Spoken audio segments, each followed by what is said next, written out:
dans notre émission Leadership d'impact. C'est tous les mardis à 19h15. Et ce soir, nous allons traiter un sujet je pense que c'est d'abord la première fois qu'on traite ce sujet sur l'impact de la guerre soudanaise ou de la guerre au Soudan sur la sécurité et l'économie même de la région. On va donc dans cette émission pouvoir analyser la crise politique et sécuritaire sans précédent au Soudan, la guerre civile, les conflits armés et les troubles politiques, ainsi que des conséquences dévastatrices sur la population soudanaise et les pays voisins. Dans cette émission, nous allons explorer les impacts de cette crise sur la sécurité et l'économie de la région. Nous allons aussi analyser les défis auxquels les leaders de la région sont confrontés et les opportunités pour trouver des solutions durables. Comme vous le savez, ou peut-être vous ne le savez pas, cette guerre a déjà fait des conséquences sur la population. Il y a plus de 10 millions de déplacements, 10 millions de déplacés soudanais. Certains se sont déplacés à l'intérieur même du pays, d'autres dans des pays voisins. Il y a la famine qui affecte plus de 25 millions de personnes. Il y a même les attaques ciblées qui aggravent les souffrances des populations qui subissent cette guerre. Alors, je ne suis pas seule, je suis avec les invités de ce soir que je vais vous présenter. Mais avant de vous les présenter, je vous informe que cette émission est produite conjointement avec l'appui de Charlegon Media Group et Isango Star ainsi que Afrimedia Limited. Bienvenue donc à cette émission. Je vous présente d'abord Monsieur Rwaka, Gaston. Gaston Rwaka, c'est un journaliste, c'est aussi un analyste sur les sujets liés à l'actualité de la région des Grands Lacs, mais aussi à l'actualité africaine. C'est un connaisseur de l'information, c'est quelqu'un qui suit de près les informations. Bienvenue encore une fois, Gaston. Oui, merci Solange. Je dis encore bonsoir à tous et à toutes. Bonsoir. Bonsoir encore une fois Alfred Jasna Camus. Bonsoir. Bonsoir. Il est le PDG de Charlegon Media Group. C'est un groupe de médias qui a beaucoup de chaînes ou beaucoup de médias. Il y a Charlegon Magazine, il y a Charlegon YouTube, il y a Charlegon sur les médias sociaux. Merci beaucoup d'avoir accepté notre invitation encore une fois. Merci Madame Solange. Il y a aussi, vous tous, vous nous suivez depuis l'Afrique francophone parce que notre télévision est suivie même en Afrique francophone et on vous salue et même dans d'autres régions de l'Afrique. Dans les pays du Moyen-Orient, hein. Il y a beaucoup de gens qui suivent là-bas. Ok, merci beaucoup, merci beaucoup. Vous allez donc, le thème sera bientôt affiché sur votre écran, mais aussi le numéro où vous pouvez envoyer les messages et participer à cette émission. Cette guerre vient de durer des années et des années et ça a déjà fait beaucoup de morts et les gens se demandent ce qui s'est passé pour que cette guerre puisse commencer et qui ne se termine pas, une guerre qui ne se termine pas. Au moment où les gens s'attendent à une paix, à une stabilité, il y a encore des mouvements qui se réveillent du Soudan et qui commencent encore la guerre. Alors, Alfred, vous pouvez nous dire peut-être brièvement le contexte et les causes même de cette guerre? Merci, je vous remercie Madame Solange de m'avoir accordé la parole de parler sur ce conflit qui secoue le Soudan et qui a aussi des influences vers les États voisins de ce pays.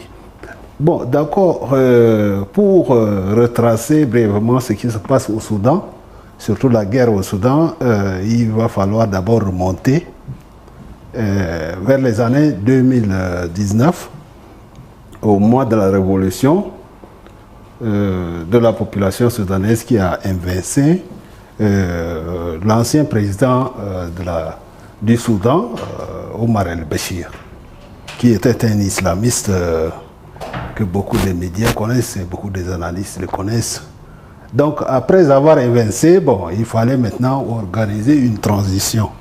Donc, comme à l'époque, le général Bourhan, qui est actuellement le président de transition du gouvernement basé au Port-Soudan, lui, il était là.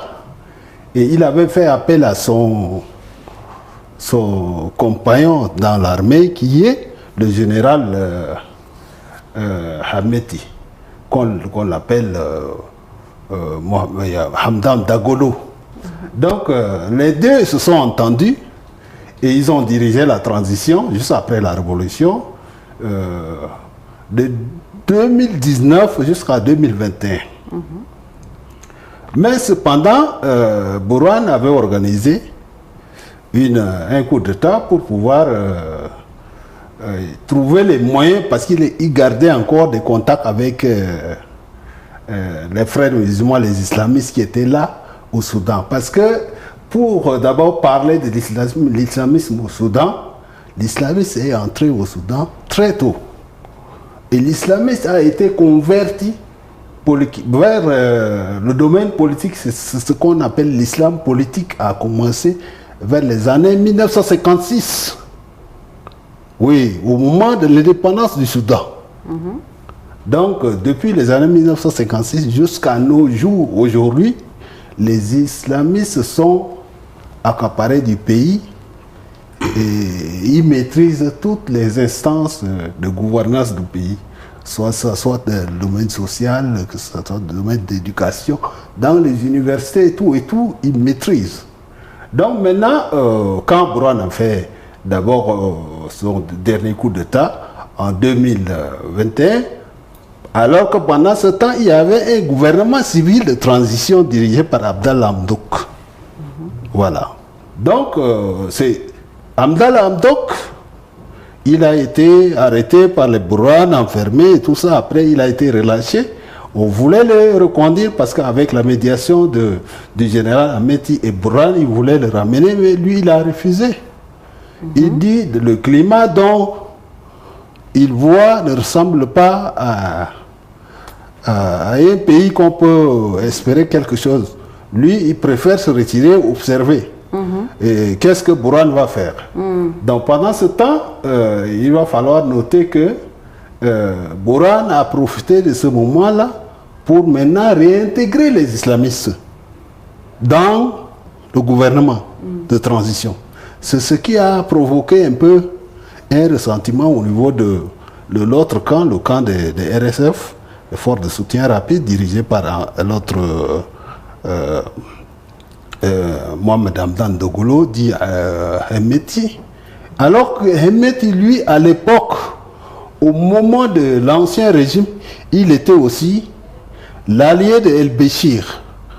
Mais El-Béchir, c'est lui qui a validé les RSF en tant que force intégrale de l'armée soudanaise. Donc les RSF sont au même titre que l'armée soudanaise. Donc Omar el-Béchir avait utilisé les RSF pour faire la guerre dans le Darfour. Mais pour le compte de l'armée, l'armée soudanaise. Donc maintenant quand l'autre Bourhan est arrivé au pouvoir juste après la révolution de 2019, il a fait un coup d'État en 2021. Ils ne se sont pas entendus avec Dagalo, le général Dagalo, par rapport aux islamistes qui commencent à faire un retour. Parce qu'au moment de la révolution, les populations soudanaises ne voulaient pas revoir l'ancien régime. Parce que l'ancien régime était un régime islamiste qui les malmenait, quoi. Dans toutes les gestions de gouvernance du pays. Donc les Soudanais se sentaient à ce moment-là sortir du gouffre de l'islamisme politique au Soudan. Mais c'était le contraire. Les choses se sont rechutées encore et Bourhan ne voulait pas. Et c'est ce qui a provoqué maintenant le sentiment entre les deux. Donc pendant ce temps, les islamistes qui étaient au début de la transition, étaient contre Bourhan parce qu'ils voulaient récupérer le pouvoir. Et ils avaient même fait des coups sur Bourhan et c'est grâce à Hemeti qui a sauvé Bourhan. Mais arrivé en 2021, c'est Bourhan qui a fait le coup d'État pour écarter Hemeti et ramener les islamistes au pouvoir. Ok, merci beaucoup de ce contexte, Gaston.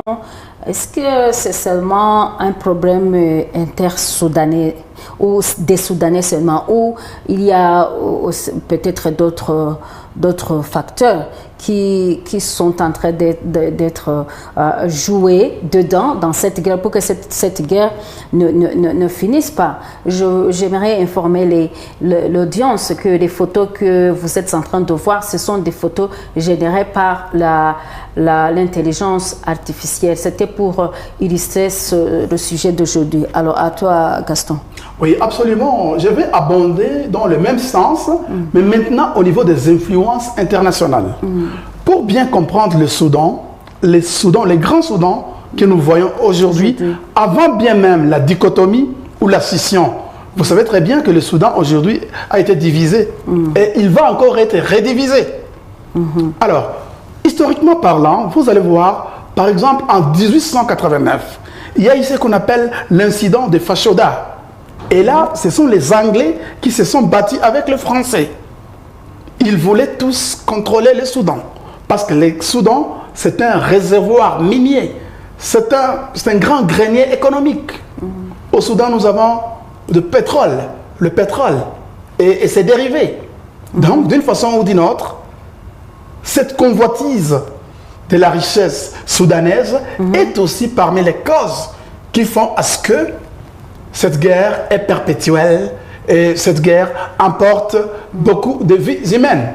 Alors, au point de vue politique, nous allons dire que les causes de cette guerre soudanaise, c'est une combinaison de conflits ethniques, mais il y a aussi un problème d'islamisation. Donc, de la part du général Al-Bourhan, lui, bien que il a démontré à l'opinion internationale qu'il voulait changer le truc, mais après avoir pris le pouvoir, il s'est encore piégé ou il voulait encore réislamiser le Soudan. Et c'est de là où maintenant Mohamed Hamdan Dagalo, dit Hemeti, a dit non quand même, ce type, on s'est bien convenu de changer les choses, de changer l'image du pays, de développer le pays d'une façon modérée. Et voilà que Bourhan est tombé dans le même piège. Et voilà que maintenant, la guerre commence à éclater. Mais méfiez-vous, il y a toujours un pas, il y a toujours une idéologie étrangère sur le Soudan. Vous vous souvenez très bien que le Soudan, avant sa dichotomie, c'était le deuxième pays le plus grand en Afrique. Et c'est un pays riche, je disais, en matière minière, en pétrole. Et c'est pour cela, pour le moment, vous allez voir, même les pays arabes, par exemple, les FSR, pour le moment, ils sont appuyés par la Libye. Mais pour mieux comprendre cette crise, il faut bien lire, il faut faire la lecture. Vous allez voir, le Soudan avait plus de 10 pays limitrophes. Est-ce que le Soudan, Alfred, est-ce qu'il n'a pas de conflit avec les pays voisins? Est-ce qu'il n'y aurait pas peut-être une influence venant des pays voisins, si vous essayez d'analyser, ou c'est mis à part l'influence qui serait favorisée par les ressources naturelles, est-ce que le Soudan même est vu en paix avec les pays voisins? La guerre qui se passe au Soudan, il y a deux facteurs. Il y a aussi le facteur, comme il venait de souligner, les ressources naturelles, et aussi il y a le facteur clé dans cette guerre, l'islamisme. Et les pays qui sont, ou soit les pays qui sont cités dans quelques rapports et que dans quelques analyses des experts sur la situation de la guerre au Soudan, signalent que certains pays ont des influences derrière c'est deux belligérants. Je parle du général Al-Bourhan et le général Hamdan Dagalo. Donc, ici, le problème est que pour les richesses, bon, tout le monde connaît que d'une manière ou d'une autre, il y a des partenariats politiques, géostratégiques. Voilà, un seul pays ne peut pas se suffire seul.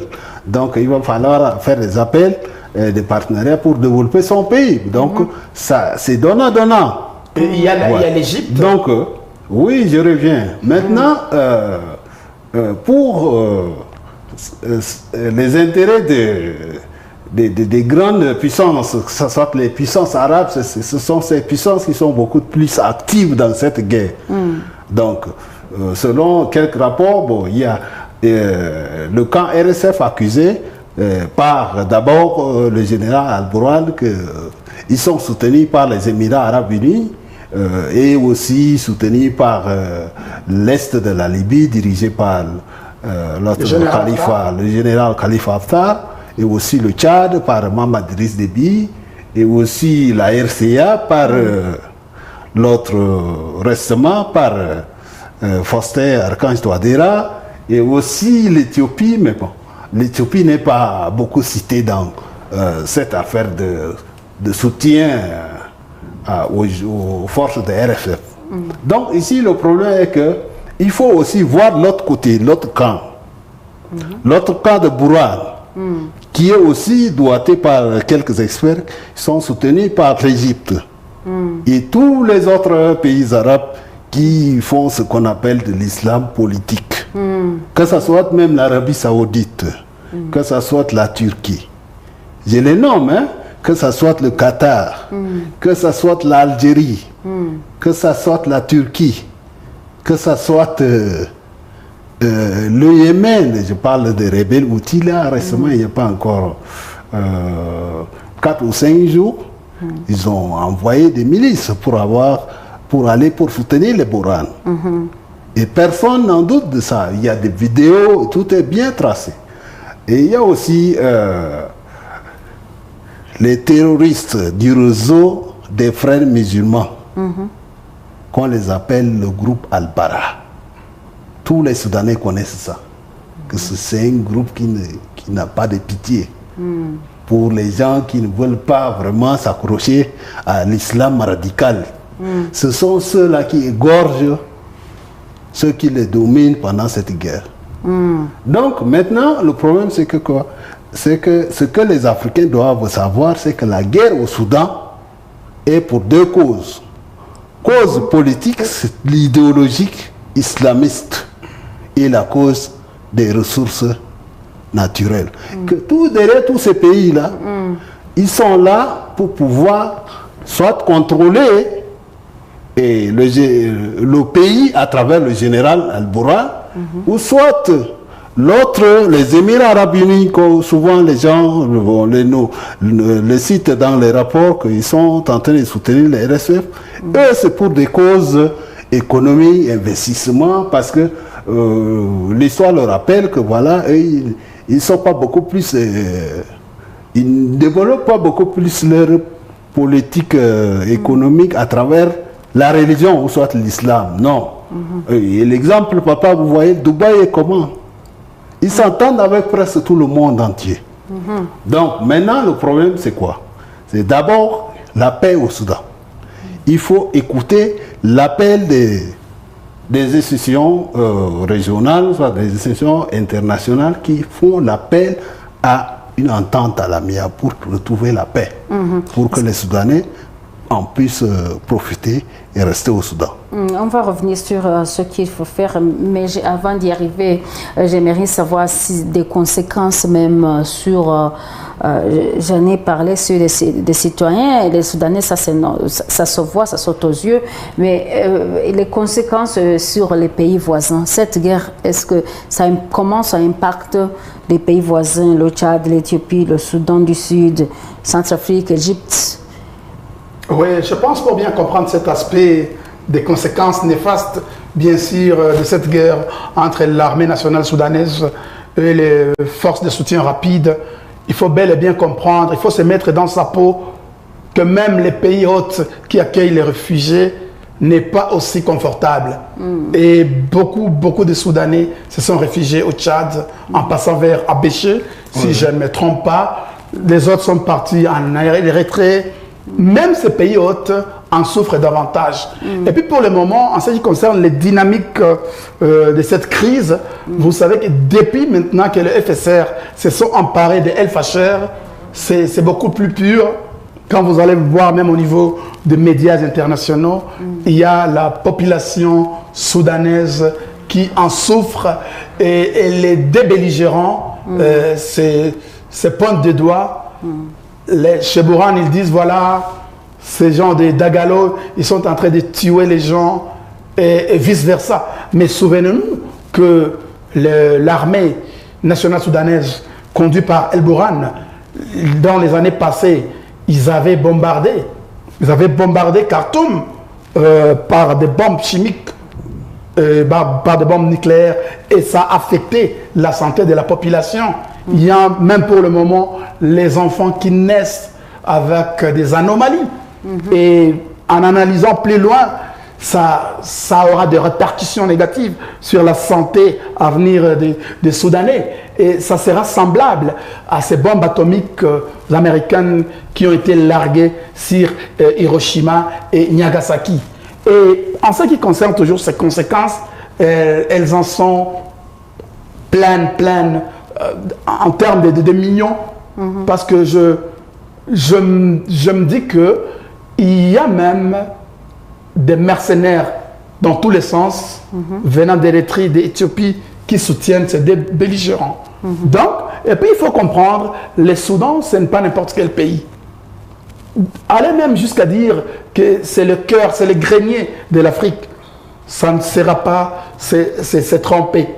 Parce que le monde a bel et bien compris qu'au Soudan, il y a encore beaucoup de réserves. Donc, on n'a pas à refuser qu'il y en a vraiment des conséquences néfastes qui sont causées par cette guerre qu'on ne connaît même pas sa fin. Parce que pour le moment, il y a le général Al Bourhan qui n'a plus de quartier général à Khartoum, qui est maintenant au port Soudan. Et voilà que l'autre Dagalo, avec le FSR, ils sont à El Fasher. Et ce n'est pas très loin vraiment de Khartoum. Donc c'est une guerre aussi d'usure. Et c'est pour cela que nous avons encore besoin d'un leadership d'impact. Parce que ces deux côtés, ces gens qui se battent au Soudan, tous, ils sont assoiffés, affolés par la soif du pouvoir. Ok, merci beaucoup. Alfred, on parlait justement des conséquences sur les pays voisins.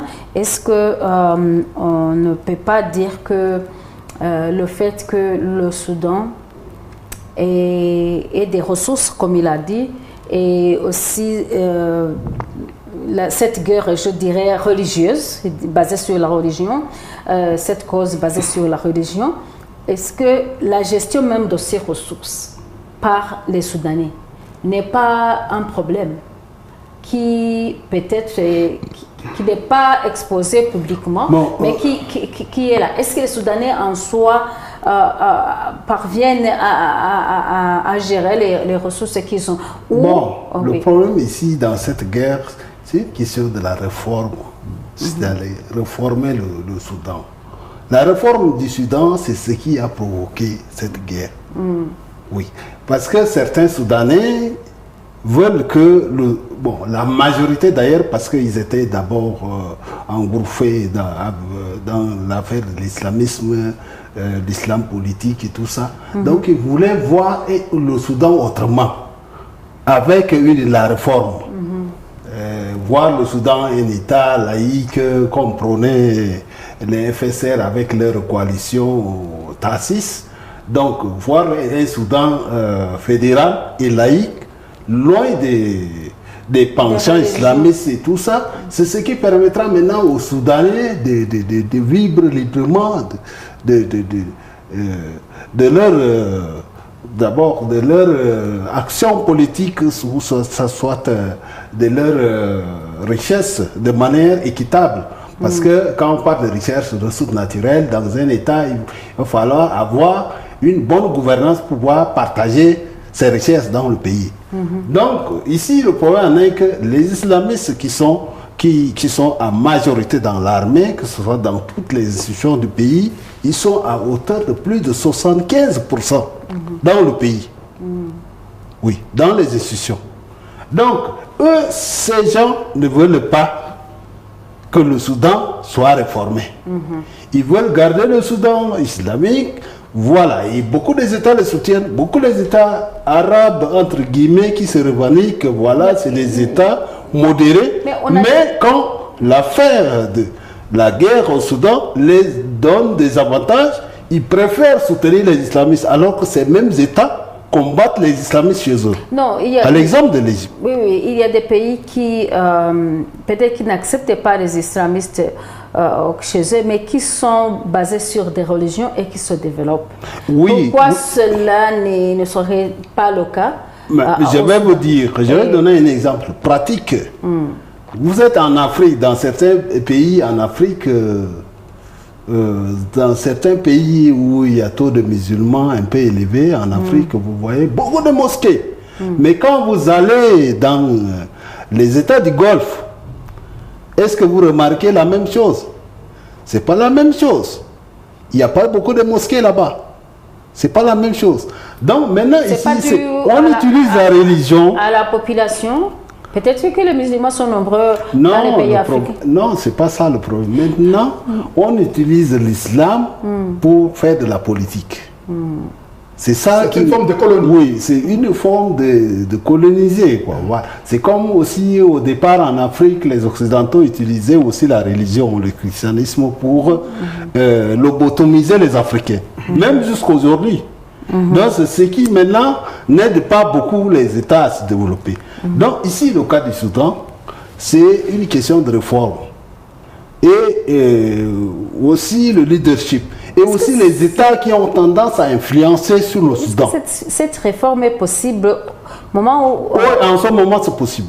Au moment où vous dites que les Soudanais, même les islamistes sont nombreux et ils ont vraiment la capacité d'influence. Mais ils sont nombreux dans les institutions des États. Mais ils ne sont pas nombreux à combattre. Parce que combattre, c'est le peuple soudanais. Il combat. Maintenant, et puis avec la vous allez voir. Vous allez voir, si seulement ce n'était pas les ingérences extérieures, le Soudan allait déjà retrouver la paix. Maintenant, je fais juste cette parenthèse-là. La communauté internationale, à travers Washington, les Américains qui ont envoyé dépêcher l'autre Massad Boulos pour faire un appel aux deux belligérants de faire la paix.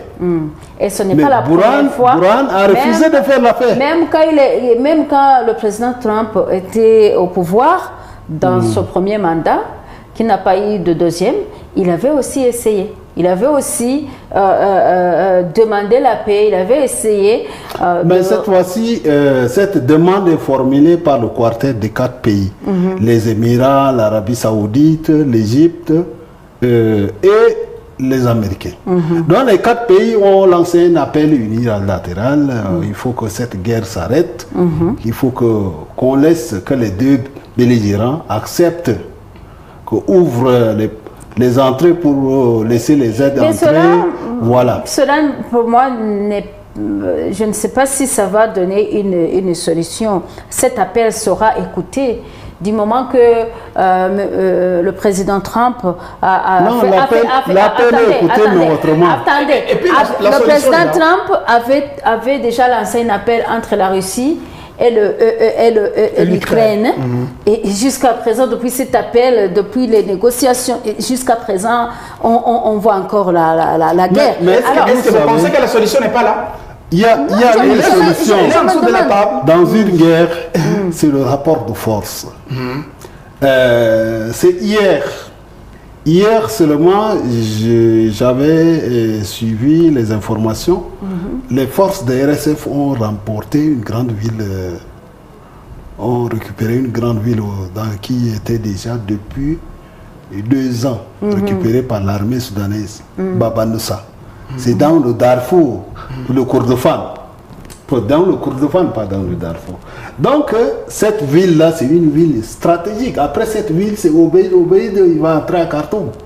Ils vont revenir encore dans l'hôpital. Donc, ça, pratiquement, s'il s'agit de faire les balances, les FSR ont déjà occupé une grande partie du Soudan. Presque 50 à 55% du Soudan.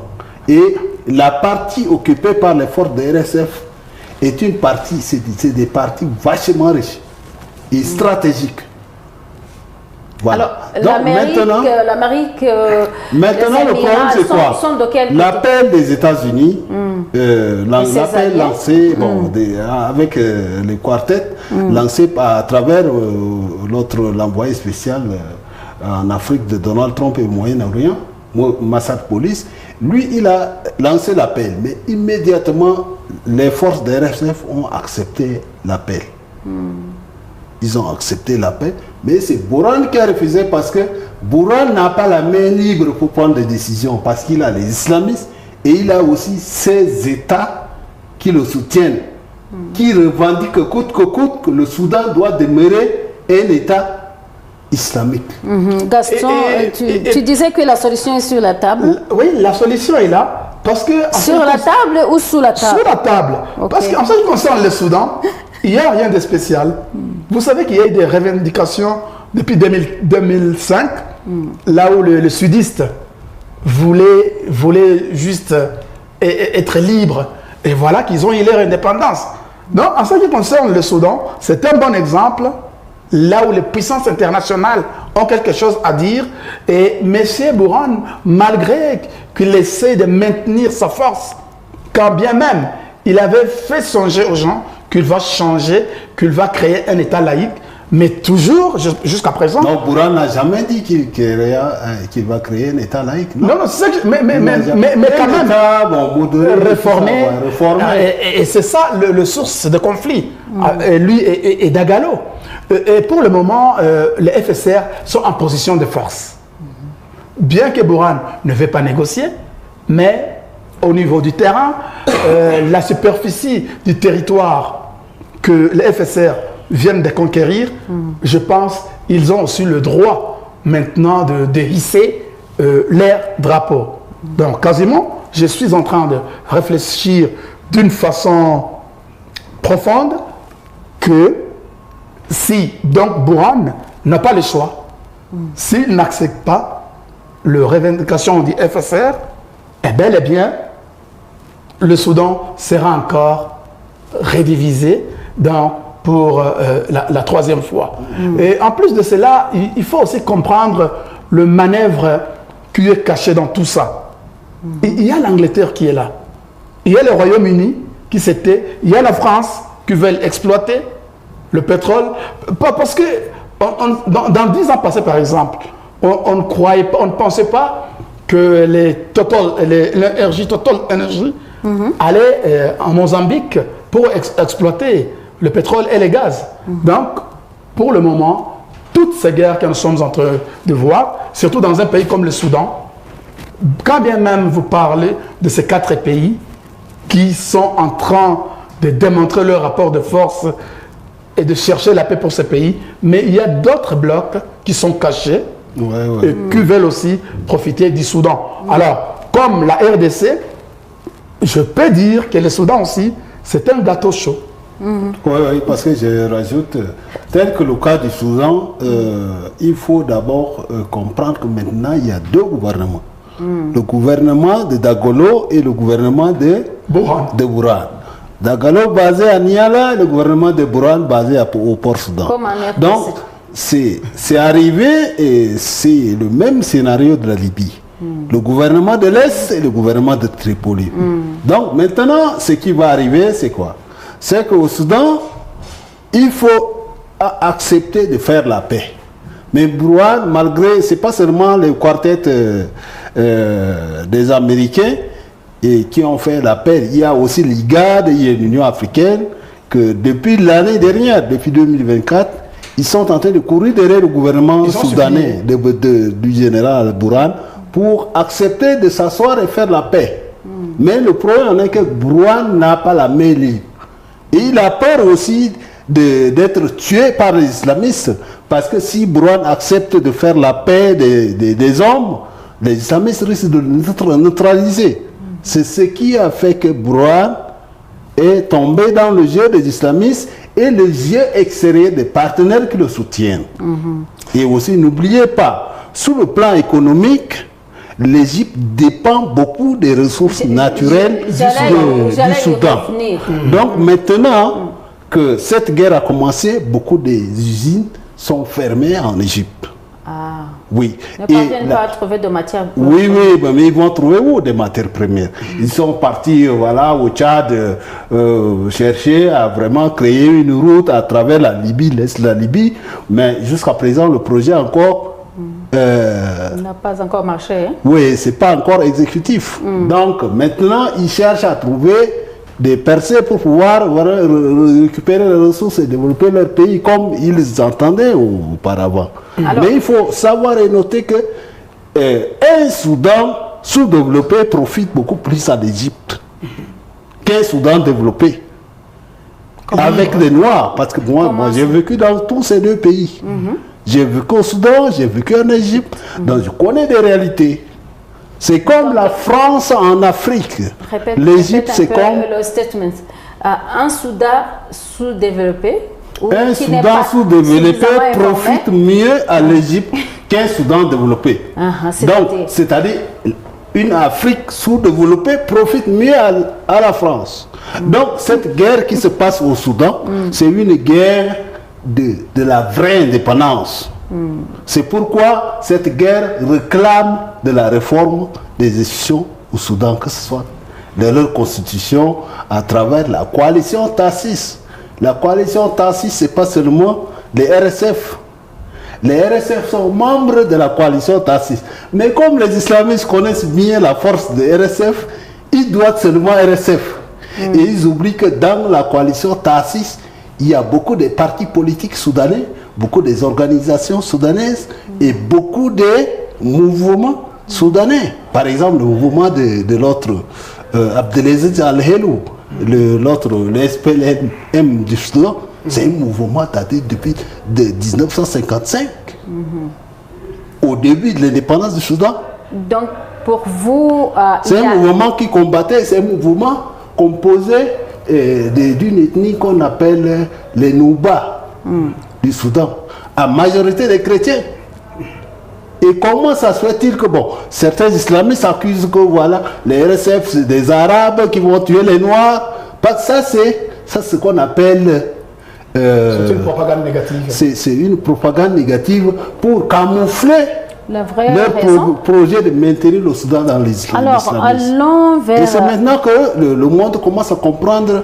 même Washington a récemment décidé de vouloir chercher à mettre les frères musulmans dans la liste noire des mouvements terroristes. Jusqu'à présent. Des organisations terroristes. Donc, maintenant, ce qu'il faut voir au Soudan, je suis convaincu que le quartet va damer le pion, va imposer la paix au Soudan. Parce que ce soit tous les États ou toutes les puissances qui sont en train d'injecter, d'alimenter la guerre au Soudan, ne peuvent pas aller au-delà du quartet américain. Donc la paix va revenir. Parce que c'est maintenant que les Américains ont compris... est-ce qu'une paix qui ne vient pas réellement des Soudanais? Est-ce que c'est une paix durable? Les vraies causes de cette guerre, c'est maintenant que les Américains ont compris. Répondez-moi à ça. Une paix qui ne vient pas des Soudanais eux-mêmes, qui s'asseyent et se disent la vérité, et qui sera là parce que Trump, Émirats Arabes Unis et d'autres y ont joué un grand rôle. Est-ce que c'est une paix qu'on peut espérer durable? Bon, c'est une paix temporaire, mais ça peut se maintenir. Vu déjà que la majorité des Soudanais sont pour le changement. C'est pourquoi ils ont fait leur révolution en 2019. C'est une révolution pour le changement. Et ils ne veulent pas revenir dans l'ancien régime islamique du Soudan. C'est pas ce qu'ils veulent. Et maintenant, n'oubliez pas que l'Iran est actif dans cette guerre. Et avec ses alliés du Yémen, les Houthis, ils sont là. Ils sont là dans cette guerre. Ah oui, j'aimerais revenir sur... Donc, ça mobilise aussi l'opinion internationale justement, à regarder de près ce qui se passe. C'est la question que j'avais... Mais Solange, il y a une pertinence. Le fait que le Soudan n'a pas un leadership capable qui peut impacter sur l'unité nationale, c'est ce qui cause que les puissances internationales y interviennent. Parce que dans nos familles, si ma famille a eu une paix durable, a une calme, personne ne peut s'en gérer. Alors, je suis en train de redéfinir un aspect très crucial. Le Soudan, pour le moment, a plus de 570 ethnies, tribus d'ailleurs, et plus de 57 groupes ethniques. Pour que même le Soudan du Sud se retranche, c'est parce que le gouvernement de Khartoum n'a pas été capable d'unifier la population. Donc, jusqu'à présent, le Soudan est en train d'afficher une certaine faiblesse. Alors, au cas où il n'arrive pas à avoir un leader fort d'unifier ce Soudan, du jour au lendemain, le Soudan va continuer à se déchirer en des petits morceaux. Et ces impérialistes, ces grandes puissances que nous parlons, pourraient, c'est un avantage. Diriger des aveugles, diriger des gens qui n'ont pas leur destin à main. Donc, comme vous l'avez bien marqué, c'est seuls les Soudanais qui doivent s'asseoir. À un certain moment, on croyait que Omar al-Bashir pourrait faire quelque chose, mais ça n'a pas été. Il y a Al-Boran qui était avec Dagalo Hamdan. Ils ont essayé de réformer quelque chose et ça n'a pas marché. Et la fois passée, je me souviens très bien, depuis 2023, quand les FSR ont commencé à se battre avec l'armée nationale soudanaise, ils voulaient donc conquérir tous les pays et ça n'a pas été. Alors jusqu'à présent, donc le Soudan a aussi besoin d'un leadership qui est fort, qui peut imposer une paix durable et une unification. Mais c'est encore très difficile. Et c'est pour cela qu'il y a des ingérences internationales. Oui, certains proposent même ont déjà proposé qu'il y ait un cessez-le-feu immédiat. Est-ce que cela peut être possible actuellement? Comme solution, nous allons vers la fin de notre émission. Parlons maintenant des solutions possibles. Il y a le cessez-le-feu. Le cessez-le-feu immédiat, c'est possible, mais je suis sûr que... D'où viendrait-il? Ça viendra du quartet. Le cessez-le-feu immédiat, là, maintenant, mais malheureusement, ce quartet-là,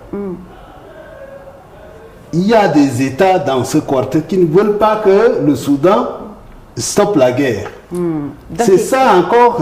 qui ont des intérêts. Oui, ce quartet-là, il va falloir que Donald Trump, c'est ce qui a poussé même le roi d'Arabie Saoudite lors de sa visite à Washington récemment. Bon, il a demandé à Donald Trump de se mobiliser davantage et d'utiliser son pouvoir pour arrêter cette guerre. Parce que le roi d'Arabie Saoudite savait déjà que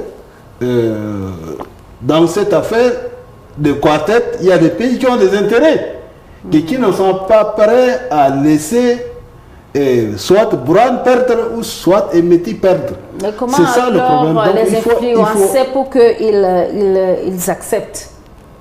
Donc, à t'entendre, on dirait que donc c'est pas possible. Non, c'est possible.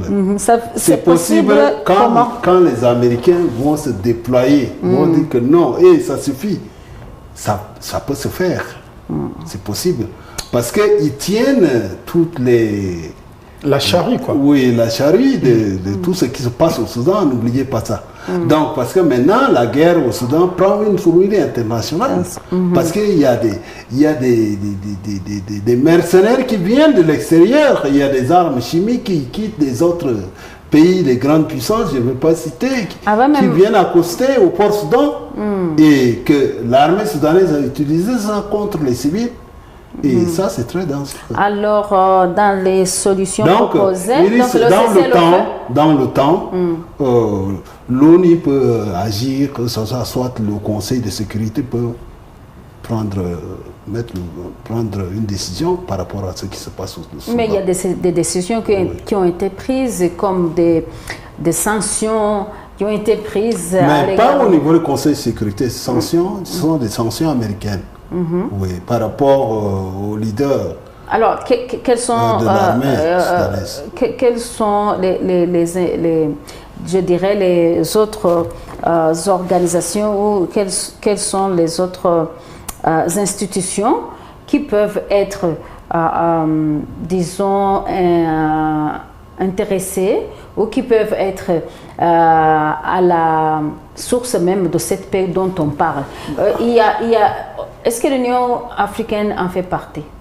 L'Union africaine, c'est l'institution principale qui devait. L'Union africaine avait d'abord, avec le coup d'État de Bourane de 2021, l'Union africaine a sanctionné le Soudan et l'a retiré de la liste des États membres de l'Union africaine.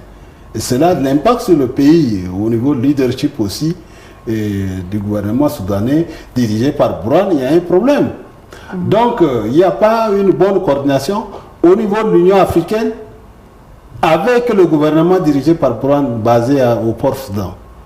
Et en même temps, c'est le même cas du côté aussi de IGAD. IGAD avec le gouvernement de Bourane. Donc, ils ne s'entendent pas. Mais le problème est que le bon côté de ces deux belligérants, c'est toujours Dagalo qui accepte d'aller faire la paix. Donc, il y a une mais partie... les médias ne veulent pas parler de ça, beaucoup ne parlent pas de ça, mais il y a une cause derrière ça, il y a une coalition. Donc, beaucoup des observateurs ne se demandent pas pourquoi Bourane ne peut pas faire une coalition avec les civils. Sa coalition, c'est avec les milices, les mercenaires. Mais Bourane n'arrive pas à faire une coalition avec les civils soudanais. Pourquoi? Mais tandis, alors que de l'autre côté, des FSR, ils ont fait une coalition. Et pourquoi eux Ils ont fait appel à tous les mouvements, les partis politiques. Bon, ils ont créé leur coalition qui s'appelle TASIS au Kenya. Alors pourquoi eux ne peuvent pas faire de coalition avec les populations? Les populations connaissent bien que Bourane est entouré que des islamistes. Okay. Et les islamistes, et puis il est épaulé par les outils du Yémen. Oui, avec le Yémen et l'Iran. Oui, l'autre solution proposée, c'est le dialogue inclusif.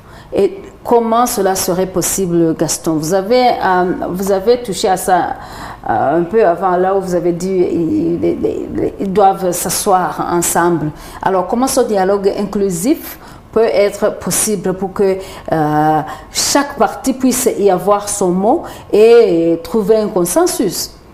Oui, vous savez, là où maintenant il y a un problème, hein, que ce soit Dagalo ou Al-Bourane, ces deux hommes politiques se connaissent très bien. Donc, les FSR en soi, jadis Janjaweed, ils ont été épaulés, ils ont été formés par l'armée soudanaise. Et dans tous ces trucs de coup d'État, de réforme, Bourane était main en main avec Dagalo. Ils étaient des alliés avant de... Ils étaient des alliés. Oui. Alors, tout ce qui s'est passé, donc d'une façon ou d'une autre, entre les coulisses, donc il y a Al-Bourane qui n'a pas respecté quelques engagements vis-à-vis de son collaborateur. Et pour que les choses arrivent à ce point, là où les gens s'entretuent, là où les gens se bombardent les uns les autres en utilisant les armes chimiques, vous allez comprendre qu'ils n'ont pas leur destin à main. Et c'est pour cela que le quartet auront quelque chose à dire. Vous allez voir, par exemple, quand le prince d'Arabie Saoudite, Ben Salman, se rend aux États-Unis, vous croyez quelquefois qu'ils sont en train de parler de coopération entre ces deux pays. Mais on ne sait pas ce qui se passe. Hein, parce que toutes ces réunions se passent à huis clos. Pourquoi pas? Ils peuvent même évoquer cet aspect. Est-ce que certains... Il y a Trump qui dit, voilà, Ben Salman, c'est vous autres là qui êtes en train d'assister l'armée soudanaise. Mais vous allez voir qu'en fin de compte, vous n'allez pas vaincre la guerre. Alors là, ils négocient. Et c'est pour cela que ce soit Dagalo ou Al-Burhan, ils vont être dictés. Ils vont être dictés parce que ce ne sont pas eux qui contrôlent la guerre. Donc, ceux qui vont les dicter ou les influenceurs derrière la guerre du Soudan, comment amèneront-ils les deux parties à s'asseoir ensemble? C'est-à-dire que ce sont eux qui ont le dernier mot pour que ce dialogue puisse avoir lieu. Oh, vous allez vous rendre compte que cette guerre a été même planifiée dorénavant. Parce qu'aujourd'hui, nous sommes en train de recevoir des rumeurs, soi-disant, qu'Al-Burhan veut même changer les drapeaux. Les drapeaux nationaux. Oui, on a déjà reçu cette information depuis hier. Et pourquoi Burhan veut changer le drapeau? Pourtant, le drapeau là, c'est le drapeau de ses alliés. Le drapeau de ses alliés islamistes, c'est le drapeau pana-arabe. Oui. Okay. Depuis l'indépendance du Soudan en 1956, ce drapeau-là, ce drapeau a été changé par l'actuel drapeau là, du Soudan. Donc, si seulement vous faites une remarque dans presque tous les drapeaux des États de la Ligue arabe, vous allez voir qu'ils utilisent toujours les trois couleurs là, rouge, noir et blanc. Tout ça là, le Soudan n'est plus dedans, alors que c'est faux. Ici, il n'est pas question des drapeaux. Changer le drapeau ou pas.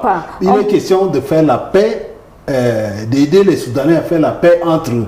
Mais on remarque que Burhan n'est pas prêt avec ses alliés ou ses frères islamistes du Soudan ou ses frères musulmans. Ils ne sont pas d'accord. Alors, on se demande alors qui va protéger les civils si ces deux camps ne parviennent pas jusqu'à présent à s'entendre. Bon, le problème c'est quoi? Chaque camp protège sa zone déjà occupée. Maintenant, il y a deux gouvernements au Soudan. Donc, c'est comme si le Soudan va se balkaniser encore à nouveau après le Sud-Soudan qui s'est retiré du Soudan. Et c'est pour la même cause. Le Sud-Soudan s'est retiré du Grand Soudan parce que le conflit à l'origine, c'était toujours l'islam politique. Oui. Au moment où il s'est retiré, et la guerre n'a pas fini. Quoi? Au moment où le Soudan du Sud s'est retiré, la guerre a continué. Mais la guerre a continué parce que les racines n'ont pas été coupées. L'idéologie de la politique, l'islam politique existe toujours dans la main des nordistes du Soudan. Les Djalaba, qu'on les appelle les Djalaba. D'où vient Al-Burhan? Et en plus, c'est pour le moment. Donc maintenant, tous les coups sont perdus. Je voudrais terminer ma réflexion. Donc maintenant, ici, si seulement Burhan n'accepte pas de faire la paix, parce qu'à chaque fois on constate que la paix de l'Union africaine, que ce soit des IGAD, que ce soit du quartet américain, et Burhan dit toujours non. Donc, le fait que Burhan continue toujours de dire non, le Soudan risque de se balkaniser parce que le côté du général... Se diviser en combien de parties finalement? Ah, mais ça va arriver quand vous ne vous entendez pas. Vous ne voulez pas... un autre camp aime la justice, l'autre camp ne veut pas la justice. Alors, le Soudan, ça sera le même cas pour le Congo aussi, ici à côté. Oui, Goma et Bukavu, l'Est du Congo, c'est le même cas, c'est des scénarios. Terminons par... Et puis quelquefois, laissons nos émotions. Vous savez, ces autres occidentaux, pour eux, ils ont toujours ces mêmes devises, diviser pour régner. Même si le Soudan s'est divisé en 20 pays, petits pays, ça ne dit rien. Parce qu'il y a de ces grands boinas qui viennent exploiter. C'est comme ce Congo. Mais par exemple, le Rwanda aujourd'hui, il a 26 000 km². Mais historiquement parlant, les Rwandais étaient vastes. Oui. Donc, les puissances internationales n'ont pas honte, ils n'ont pas pitié de déchiqueter, d'entrecouper, si vous de ne vous découper entendez pas, l'Afrique. si vous n'arrivez pas à vous entendre, Donc c'est pour la loi, partager c'est la loi les richesses. de diviser pour régner. Absolument. Donc c'est ça Mais qui... eux, ils en profitent. Les Ok. grandes puissances en profitent. Alors, en allant vers la fin de notre émission, vous avez appris que les équipes de football soudanaises, Al-Hilal et Al-Merrikh, ils sont en train de jouer dans le championnat rwandais de football. Alors, qu'est-ce que ça veut dire, Gaston? Ah ouais. Donc, ils sont en train de camper ici, au Rwanda. C'est quelque chose d'habitude qui n'arrive pas. Parce que les Est-ce équipes... normalement, ils viennent pour les matchs de football amical. Mais Oui, cette oui. fois-ci, ce n'est pas le cas. Oui, oui, mais même jouer... Est-ce que ça a lieu? Même jouer les matchs au niveau de la Confédération africaine Ça de a football. une relation avec la guerre qui est chez eux? Ah, absolument. Parce que même l'environnement, Ne leur permet pas Khartoum de ne jouer. leur permet pas d'évoluer, alors qu'ils ont des matchs au niveau continental qui vont présenter. Et tout ça, ça montre que l'environnement politique, la sécurité donc n'est pas paisible. Voir un grand pays comme le Soudan, riche en matière minière sous-sol, venir amener leurs équipes, ça a aussi un impact. Hein. Et quand vous allez voir qu'il y a même beaucoup de réfugiés soudanais, des étudiants, des élèves qui se sont dispersés d'ici et là, qui étudient. Donc, pour voir les conséquences de telles guerres, on essaie de projeter avec une longue vision. Vous allez voir, si vraiment les hommes, si les Soudanais de cœur ne se lèvent pas et voir des choses d'une manière agréable, ça peut finir comme les Somalis. Mais espérons que le Soudan a des hommes qui aiment le Soudan, les hommes de cœur, qui vont essayer de se réveiller et d'avoir une bonne morale politique. Moi, je me demande si, par exemple, dans ce championnat, si l'équipe de soudanaise remporte, est-ce que c'est elle qui va... Et l'équipe nationale aussi, peut-être viennent, une équipe du Rwanda vient en seconde position. Comment est-ce que cela va être pris? Je ne suis pas vraiment très carré en matière de football, mais je me demande. Là, nous allons nous faire aider par des spécialistes en sport. Vous savez que mais ce qui est clair, ils ne peuvent pas être champions du Rwanda. Donc, ce qu'ils font là, c'est pour garder leur forme. Mais sinon, leurs points ne vont pas compter. Bon, au niveau du moi, championnat. ce que je peux ajouter, On termine. l'influence de cette guerre a poussé à restreindre les activités au niveau national, au niveau national du pays. Donc, ils ne peuvent seulement que chercher, ou soit leur fédération cherche des pays qui peuvent les accueillir et les permettre de se performer, c'est-à-dire avoir des expériences et aller maintenant répondre à des matchs officiels tels que le match régulé par la CAF. Avec des équipes Donc, très oui, fortes en matière les de deux équipes football. sont des équipes dynamiques. Voilà, Merrikh et l'autre Al-Ahly. Ali, c'est ça? Oui. Donc, c'est des équipes très fortes. Bon, espérons qu'ils passent leur bon séjour au Rwanda, comme c'est un pays qui accueille tout le monde. Donc, ils vont profiter pour voilà, maintenant chercher à recevoir des expériences. Et l'équipe nationale du Rwanda aussi joue bien. Donc, ils vont profiter et voilà, se et respirer pour maintenir le rythme qu'ils possédaient avant. Pacifique. Hein, en tant que pays, le niveau du football soudanais, c'est un niveau non négligeable. Alors, donc, ils vont essayer de maintenir ce niveau-là. Ma dernière question pour clôturer, Alfred. Oui.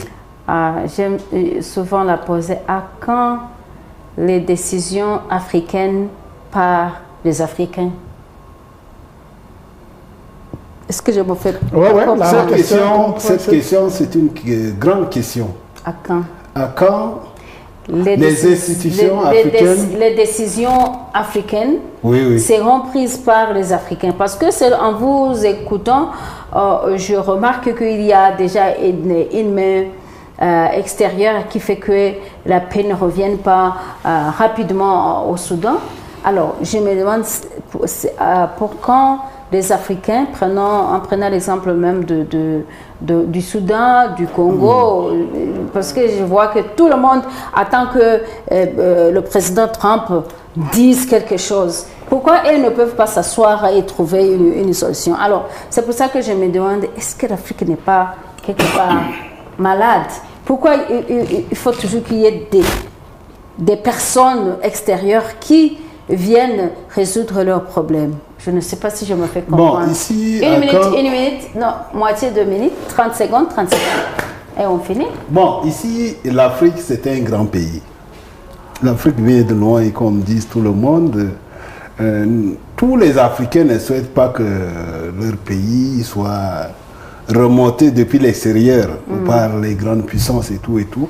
Mais ce que nous pouvons dire, c'est que les Africains doivent aider leurs bons leaders. Aider leurs bons leaders. Lorsqu'un bon leader apparaît avec un bon projet accepté sur le plan national et international, ces leaders vont le soutenir. Tel que le cas du Soudan, avoir un Soudan laïque et loin des clivages religieux et tout ça, va permettre au pays de prospérer et de stopper cette guerre. Parce qu'au Soudan, il n'y a pas que seulement que les musulmans. Il y a des chrétiens, il y a des Soudanais qui ne croient pas, il y a tout le monde là-bas. Donc, il faut un État laïque. Donc, le projet de Tassis, c'est un projet qui devait être accepté par tous les Soudanais. Et d'ailleurs, en faisant quelques remarques sur les réseaux sociaux, les Soudanais acceptent le projet Tassis. Mais le problème est que c'est la tête de Dagalo qui ne plaît pas à Bourhan et ses partenaires et ses islamistes. Merci beaucoup. Gaston, je change la question. Alors, est-ce que les Soudanais peuvent apprendre quelque chose du Rwanda? Et c'est ça vraiment la grande erreur, parce que nous n'apprenons pas de notre propre histoire, mais aussi longtemps que les Africains ne vont pas prendre leur destin à main, et bel et bien, les impérialistes, colonisateurs sont là. Mais tout ça, ça nous montre que nous avons une immaturité. Quelles leçons, au moins une, qu'ils peuvent apprendre de ce pays, de ce petit pays des 1000 collines? La résilience.